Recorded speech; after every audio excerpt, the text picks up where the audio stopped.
Unidos. El Tribunal de Comercio declara ilegales los aranceles de Trump. Señores, Donald Trump sufrió este miércoles uno de los mayores reveses judiciales desde que retornó a la Casa Blanca hace 4 meses. Y fue porque el Tribunal de Comercio Internacional de Estados Unidos declaró ilegales, oigan bien, ilegales, todos los aranceles a las importaciones de impuestos por Trump el pasado 2 de abril, en el que calificó como Día de la Liberación que marcó el inicio de la guerra comercial entre China, Estados Unidos, México y todo el mundo. Lógicamente, Abril, antes de darte paso, que este fallo ha cambiado, sin lugar a duda, por lo menos la percepción, aunque el gobierno de Trump inmediatamente dijo que apelará a la decisión. ¿Ustedes esperaban algo diferente?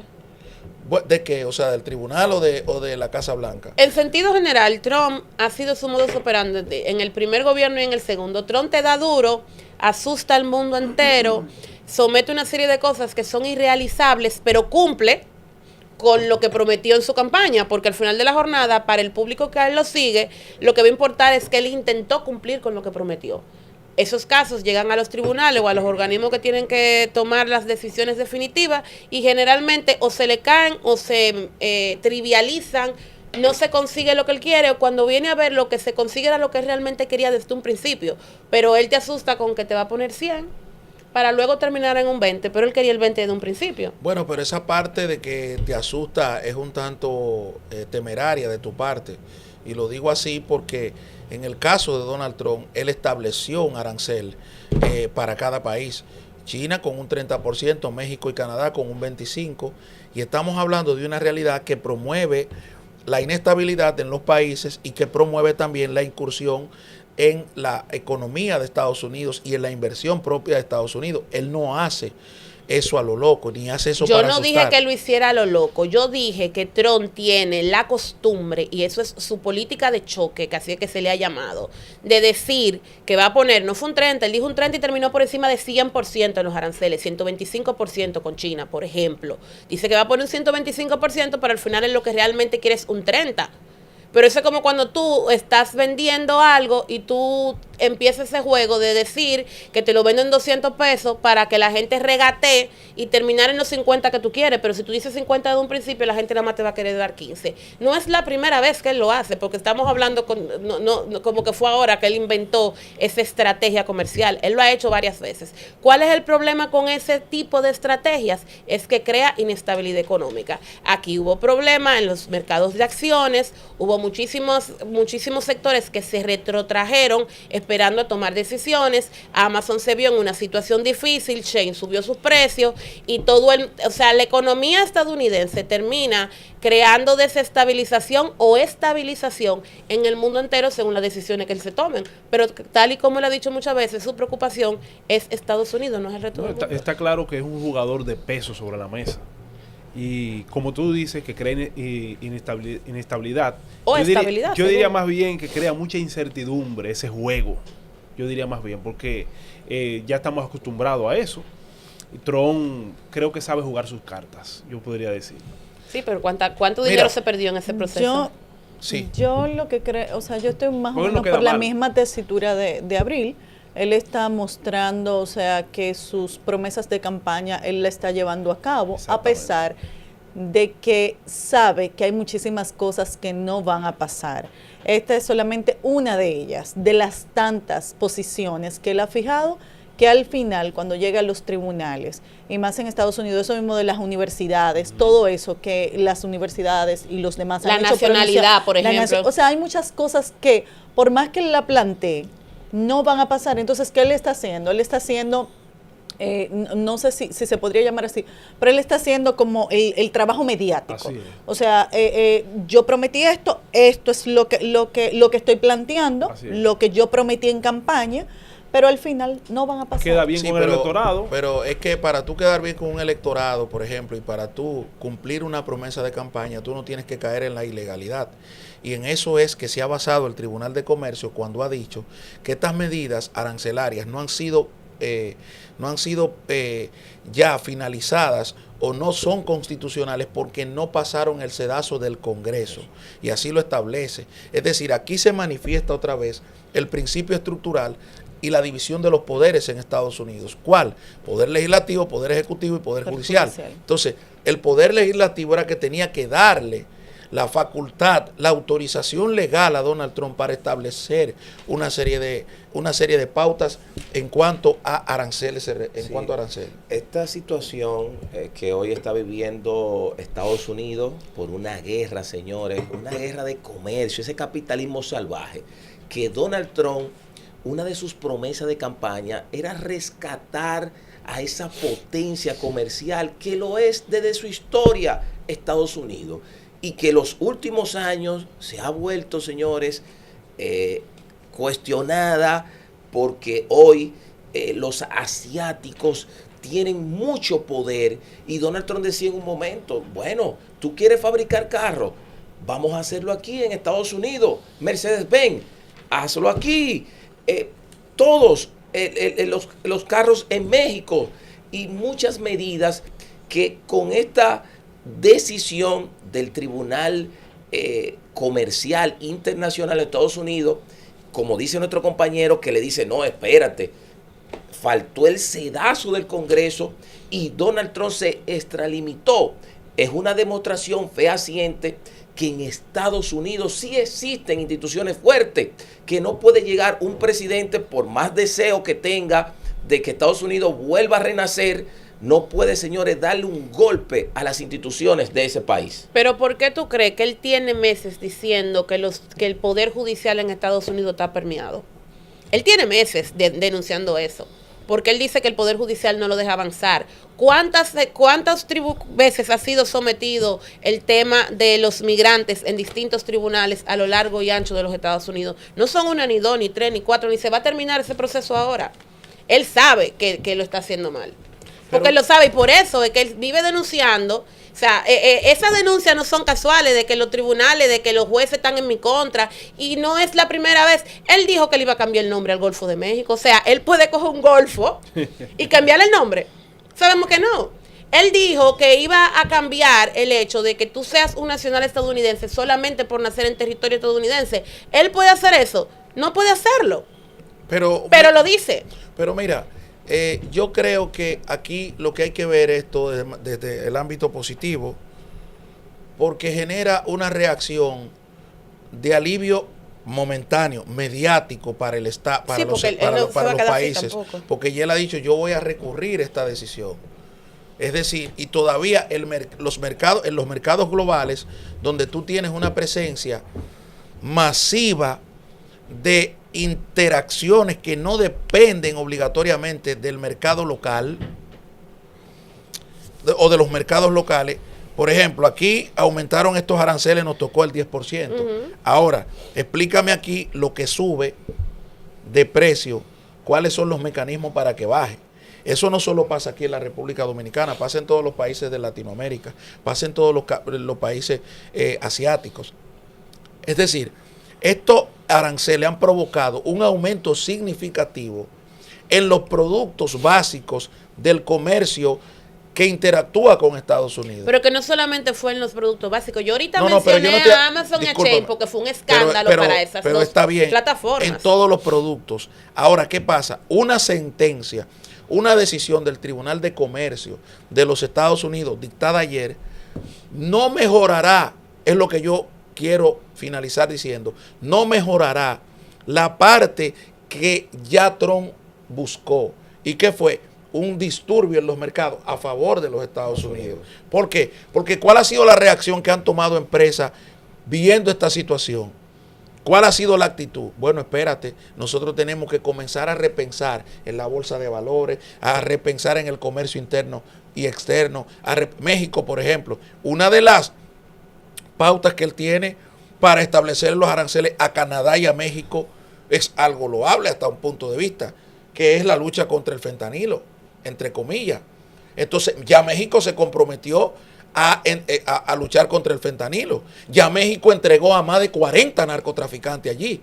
¿Para qué? Para que tú no me pongas aranceles, pero ya Estados Unidos va ganando. ¿Y qué va ganando? Bueno, va ganando en la lucha contra el fentanilo va apresando una serie de personas y sin lugar a duda que así mismo se comporta, Abril, Norisbel y Ronald, el comercio en los Estados Unidos frente a estas decisiones. Pero lo que te estoy diciendo es precisamente eso, que el comercio no salió ganando. Amazon, para ponerte un ejemplo, porque nosotros en República Dominicana nosotros vemos a Amazon y vemos a Shein y vemos a Temu como plataforma para que yo cada 3 meses me compro mi suplemento, me compro ropa, me compro esto, pero no. Estas plataformas en otros países son las empresas a las que ellos le compran el material que van a vender, y no estamos hablando de vender 10 piezas, 12 piezas, 20 piezas. El tema con los impuestos hizo, cuando él puso que todo lo que se trajera que viniera desde China, ustedes recuerdan el lío que hubo con eso al principio de las medidas, iban a tener 100 y pico % de los aranceles, e incluso paró las importaciones de China. Ahí se quedaron una cantidad de millones de productos quedados en las aduanas estadounidenses, porque realmente los norteamericanos no podían pagar esos costos. Tiendas desestabilizadas y sin productos que vender. No fue que le fue bien a los norteamericanos con esa medida tampoco. Buenos días, Ronald. Buenos días, estimados compañeros, y buenos días para esta audiencia maravillosa en crecimiento de despertar político. Efectivamente, lo que está haciendo Donald Trump en principio es provocar que todos los gobiernos del mundo se sienten a negociar con los Estados Unidos, porque en principio es una medida proteccionista. O sea, lo que está buscando es priorizar la producción local, pero sobre todo eso que dije en principio, que el mundo se siente a negociar con él. Y fíjese lo que mencionaba el líder Linares, que no se trata únicamente de comercio con algunos países que, por ejemplo, como China, la balanza comercial es totalmente desproporcional. Dice Trump, lo que nosotros exportamos hacia allá y lo que importamos, hay una relación, una diferencia abismal. Pero hay naciones, como por ejemplo el caso de México y Canadá, que los acuerdos trascienden lo comercial para ir en cuanto a la causa de la lucha en contra de las drogas, lo que indica de que Trump está conmocionando al mundo en términos comerciales, pero también está logrando objetivos estratégicos que forman parte, hay que decirlo, de sus promesas de campaña. Señores, otro tema que destapó un avispero en el día de ayer fueron las declaraciones de Marco Rubio como secretario de Estado de los Estados Unidos. Dice que Estados Unidos retirará la visa a funcionarios que censuren las redes sociales.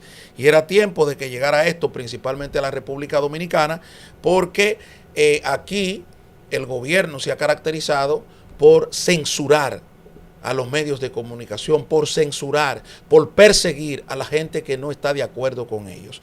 El secretario de Estado de Estados Unidos, Marco Rubio, anunció este miércoles una nueva política para restringir la emisión de visados a funcionarios extranjeros que incurran en actos de censura contra ciudadanos estadounidenses o redes sociales con sede en el país. Recuerden, señores, que todas las plataformas por donde se transmiten todos los programas de Latinoamérica y el mundo, excepto China, excepto por ejemplo Rusia, TikTok y otros países, son la mayoría con sede en Estados Unidos. Por ejemplo, YouTube, su sede fundamental y principal está en San Mateo, California. Instagram, Meta, es decir, toda esta gente, toda esta comunidad utiliza plataformas dentro de los Estados Unidos, y Estados Unidos hace socio, que es miren, cuando se piensa en el comercio, que es lo poco que se piensa aquí en este, podríamos decir, este conuco con bombillo, Abril, en el comercio que dejan las redes sociales a las empresas de parte y parte, es una cosa, cuando comencemos a evaluar como República Dominicana y veamos los beneficios, sin lugar a dudas que vamos a sorprendernos. YouTube tiene la forma, por ejemplo, de hacerte partner o socio. Y si tú produces $100, YouTube produce $100. O sea, esa medida de Marco Rubio, esa medida del Departamento de Estado, no necesariamente tiene que ver en el ámbito político solamente, sino también en el ámbito comercial. Así es. Yo te voy a decir una cosa. En principio, y cuando aquí se habló de la ley Mordaza, que se decía en la ley que las empresas tenían que entregar sus códigos y una serie de cosas, todos aquí hablamos de que eso era un absurdo, porque ninguna empresa va a entregar su arma de reglamento, además de que ningún gobierno del mundo tiene la posibilidad de obligar a Meta, a YouTube, a TikTok, a que entreguen toda la parte tecnológica de sus empresas. Ahora bien, Eso también tiene sus bemoles, porque estamos diciendo de que yo, desde una red, porque está en Estados Unidos, puedo acabar con medio mundo y como mi gobierno me protege, el resto del mundo afectado no va a poder tomar medidas porque mi gobierno me protege. Y al final de la jornada, aunque las redes sociales no son tan liberales como la gente piensa, aquí hay una serie de cosas que nosotros no podemos hablar porque estamos en YouTube y una serie de cosas que ni siquiera podemos escribir en las portadas o en los copy porque estamos en TikTok, en Instagram, en Twitter, etcétera. Entonces, hay que ver las dos caras. Ellos están blindando a los estadounidenses y en esas redes sociales entonces básicamente usted le va a poder decir barriga verde al resto del planeta sin que haya ninguna herramienta entonces para yo defenderme con respecto a lo que se emita en un programa en una de esas redes sociales.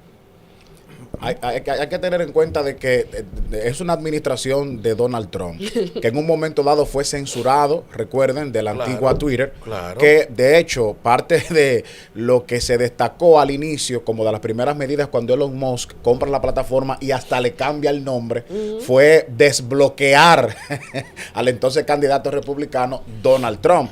Entonces esta medida se enmarca dentro de esa línea de pensamiento que ellos tienen de permitir que la gente pues se exprese con libertad, porque hay que señalar que en la pasada administración demócrata había muchas restricciones para muchos temas. Por ejemplo, la gente que se autoproclamó antivacuna, independientemente de que yo no coincida con ellos, mucha gente fue censurado por sencillamente dar su punto de vista. Pero por eso es que te digo que no son tan liberales, porque todos los que estuvimos en medio aquí durante la pandemia, definitivamente, y hubo cosas incluso que te la bloqueaban, que luego resultaron ser verdad.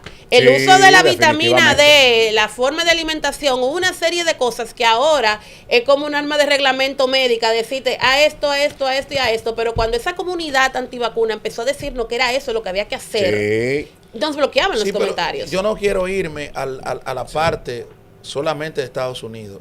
Yo estoy hablando también el efecto que eso tiene, porque ellos están hablando de quitar visas. Y a quien le quitan visa son a las personas que no viven en Estados Unidos, son a los funcionarios que no viven en Estados Unidos. Así es. Y esa es la parte que hay que destacar en esto, que es la parte más importante. En la República Dominicana hoy, los influencers están pasando un vía crucis con este gobierno. Están pasando un vía crucis, porque este gobierno no se le puede criticar. Y óigame, lo que menos al gobierno le importa es la ofensa. Eso es mentira. Eso es mentira. Es la excusa bandolera y bandolesca para provocar una ley mordaza. Lo que menos le importa es la excusa. Que fulano se acostó con fulana, que fulana tiene 3 novios, que fulano... Eso es lo que menos le importa al gobierno. Porque al final los funcionarios siempre lo han hecho los PLDistas, lo han hecho los reformistas, lo han hecho los PRDistas y ahora le toca a los PRMistas. Es decir, lo que menos importa es que un tipo salga en una página diciendo fulana se acostó con fulano. Eso es lo que menos importa. Ahora, lo que sí importa es que tú denuncies una licitación amañada, que tú comiences a hablar, por ejemplo, de temas sensitivos como el narcotráfico, de que tú comiences a profundizar sobre cosas que no se dicen aquí, sobre que tú comiences a comparar. Eso es lo que le molesta al gobierno, Norisbel. Mira.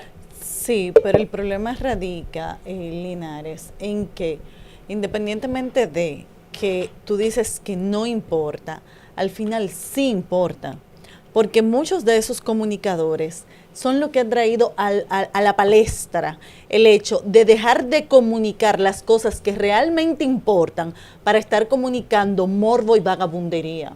O sea, es una cuestión de A y B. Y nosotros no podemos seguir aplaudiendo, independientemente de que no estoy de acuerdo con esa ley, y lo dije desde un principio y lo tengo muy claro, pero tampoco nosotros podemos seguir aplaudiendo el hecho de que muchos de esos influencers que tú dices en el día de hoy cogen y dicen de todo de una persona, la acaban moralmente y no hay manera humana de resarcir eso. ¿Sabes por qué? Porque cuando una mentira es dicha por 10 personas, lamentablemente, aunque en esencia sigue siendo una mentira, está dicha por 10 personas. Ahora, y al final, eso trae consecuencias. Y eso de que el gobierno está limitando, yo no lo diría con tanto con tanta certeza. Porque yo que tengo varios medios, le hemos dado duro en ocasiones, y hasta ahora el único que se ha atrevido a salirse de la raya y está mandando todo algo así fue Bartolomé.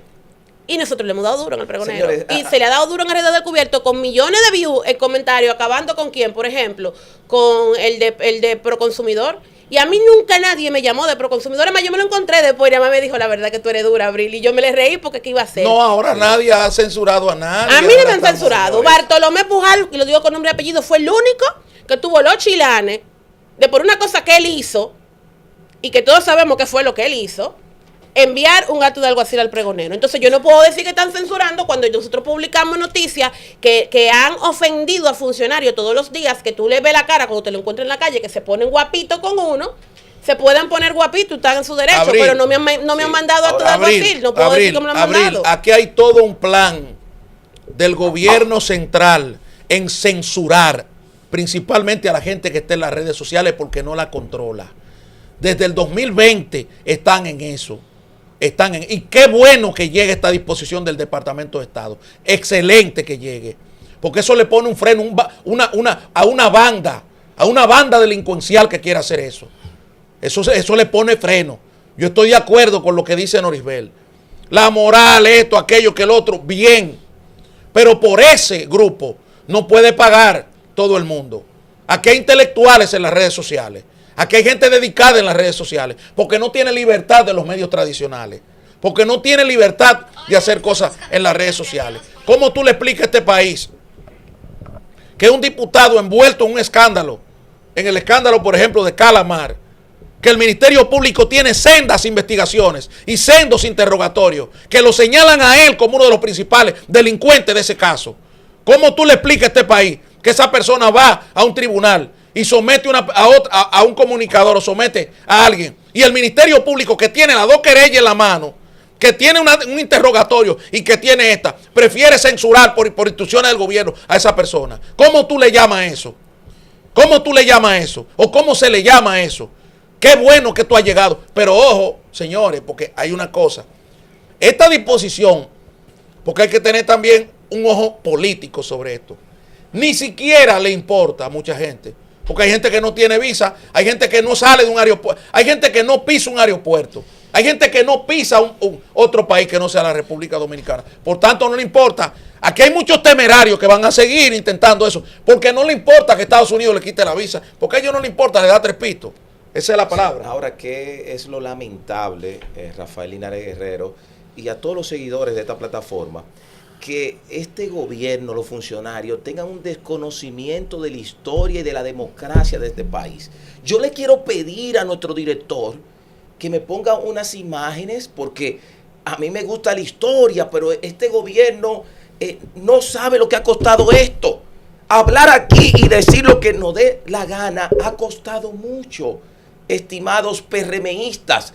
Observen ahí, Ramón Lobatón, ministro de Relaciones Exteriores, presidente del Senado, en la época del 1913, una persona cercana a Velázquez.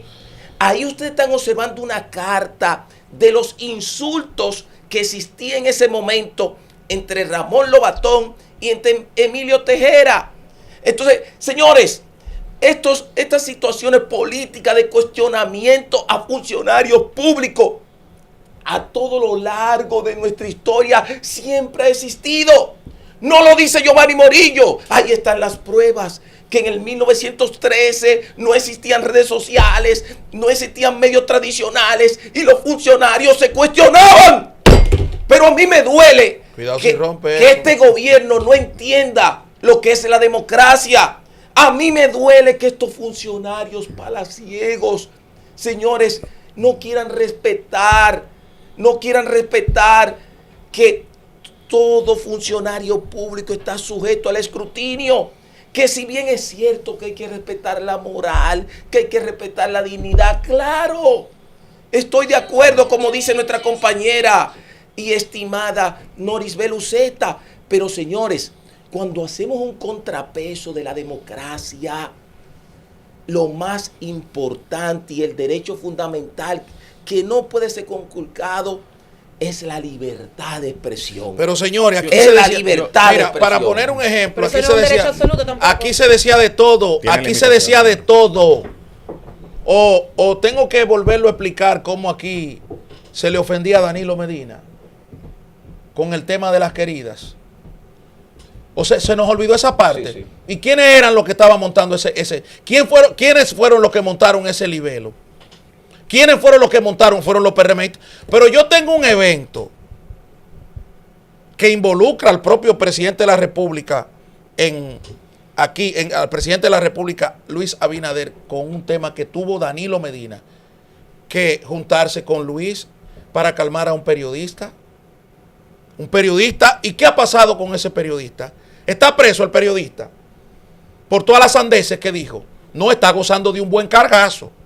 Y el presidente Abinader en una forma se comprometió a resolver ese problema. Pero las ofensas llegaron hasta un punto, señores, a la familia del propio presidente Danilo Medina. Ahora tienen la piel de qué, de maco Sensible, de sensible. sensible. Ahora, entonces, por eso, pero eso es vuelvo y repito, eso es lo de menos. Noribel no está de acuerdo conmigo. Eso es lo de menos. Lo que le importa es que usted le descubra su bandidaje y su delincuencia. Yo estoy Noribel. convencido de que eso es lo de menos. Porque, como yo siempre he dicho, Hasta que te pasa a ti. el lenguaje de los hechos habla más que las palabras. Y ya hemos visto cuántos intentos han habido en este gobierno de someter leyes que restrinjan la libertad de expresión. Ya eso lo hemos visto varias veces. Entonces, eso sostenido siempre. Entonces, también hay que decir otra cosa. Lo crítico, la criticidad de mucha gente que hace opinión y cosas, a veces yo lo veo aplastada, a veces también por el peso del dinero. Hay mucha gente aquí que no se atreve a hablar de los temas nacionales y de grandes cosas por el peso que ejerce los gobiernos a nivel económico. Entonces, yo creo que eso de censurar las redes sociales es por eso, por limitar esa capacidad también que tiene la gente en las redes sociales de movilización, de convocatoria. Se puede. Mira, eso que tú dices siempre va a ser así mientras no nos toque a nosotros. El día que nos toque a nosotros, que uno de estas personas cojan y empiezan a decir cosas personales tuyas, siendo verdad o mentira, porque ojo, yo no sé hasta qué punto es verdad o es mentira, pero cuando eso llegue a tu vida, entonces ahí va a cambiar mucho la percepción que tú tienes de las cosas. ¿Tú sabes por qué?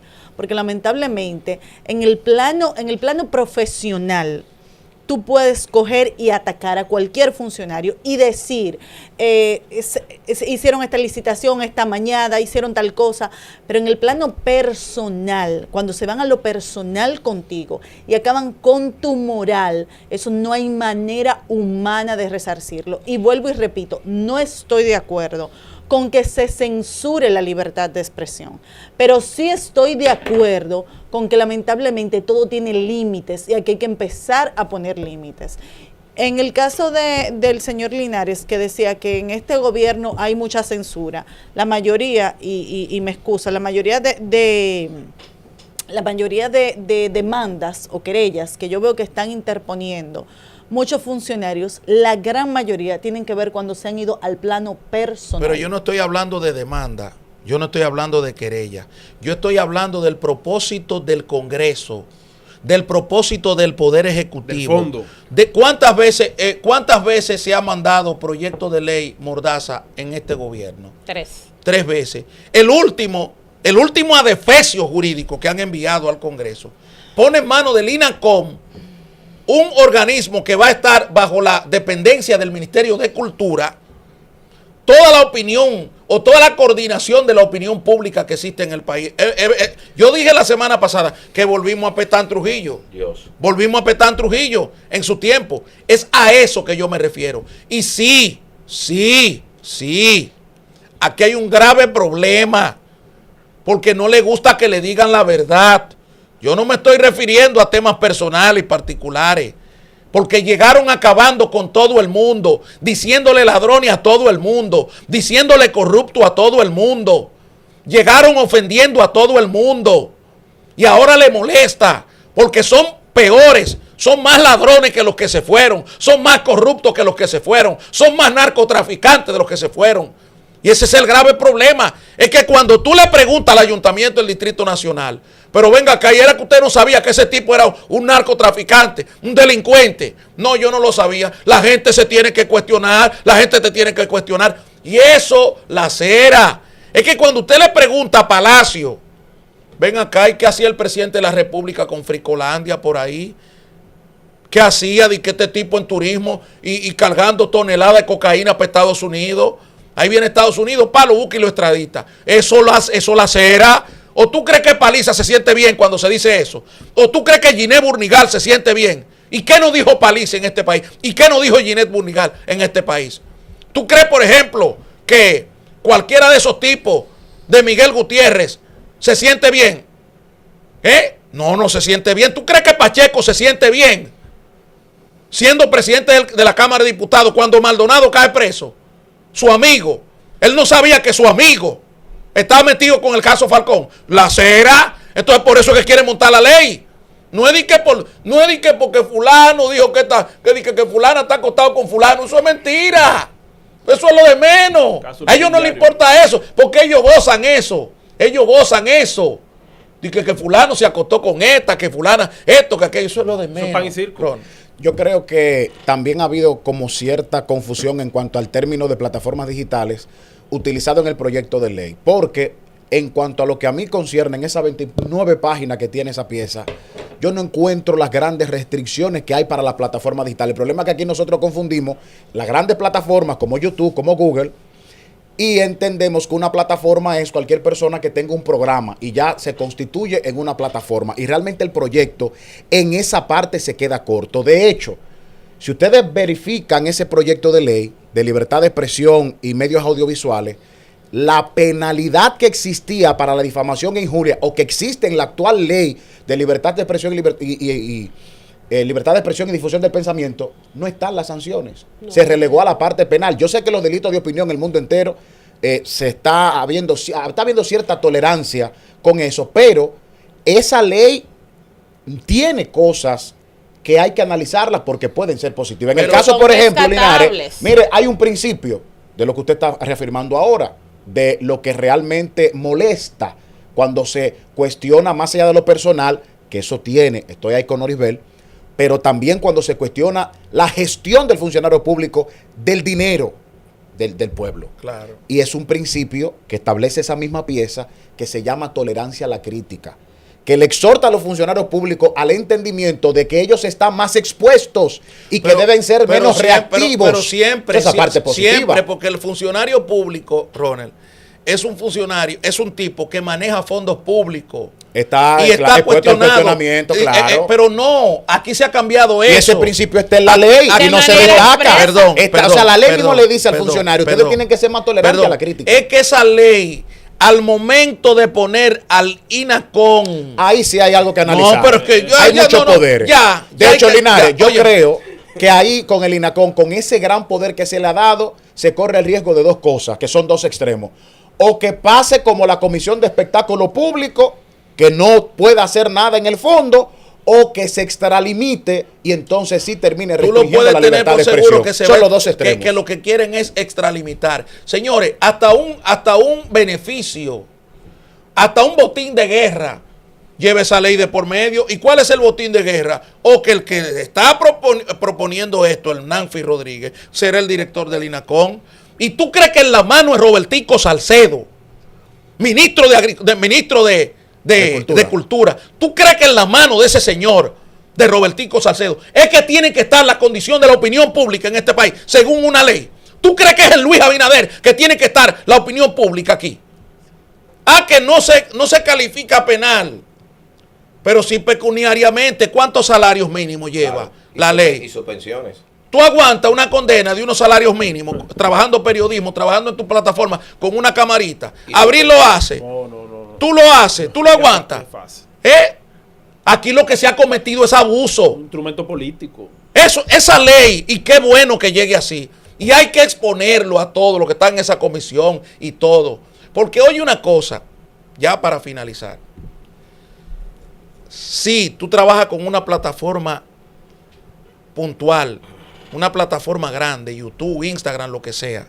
Pero ¿cuál es el detalle? Que aquí se ha sustituido a esas plataformas. El DICAT la sustituye. Es decir, la certificación que dice que tú transmites por tal canal y por tal cosa, no la da YouTube, no la da Instagram. La del DICAT. ¿Y quién controla el DICAT? El director de la policía. ¿Y quién nombra al director de la policía? El Poder Ejecutivo. O sea, una ley del Poder Ejecutivo para ejecutarla el Poder Ejecutivo. Porque este señor no entiende que hay una crítica permanente, que ha de haber una crítica permanente. Y ayer lo dije. Usted lo que tiene que buscar la forma de cómo se va. O reforme la Constitución para que se quede, porque de la forma que va, lamentablemente no va para ningún lado. Y cuando hacemos una interpretación de lo que acaba de expresar nuestro querido amigo Rafael Linares, se están vulnerando derechos fundamentales. O sea, cuando tú dices que hay un monopolio de esa acusación en contra de ese periodista, con estos organismos que están de manera directa vinculada al Poder Ejecutivo, es una muestra fehaciente, señores, que le estamos dando un golpe a todos los ciudadanos que quieren hacer opinión pública, siempre con respeto, siempre con ética. Eso no está en juego. Ahora, tenemos derechos que hay que respetar. Señores, vamos a una pausa y enseguida volvemos.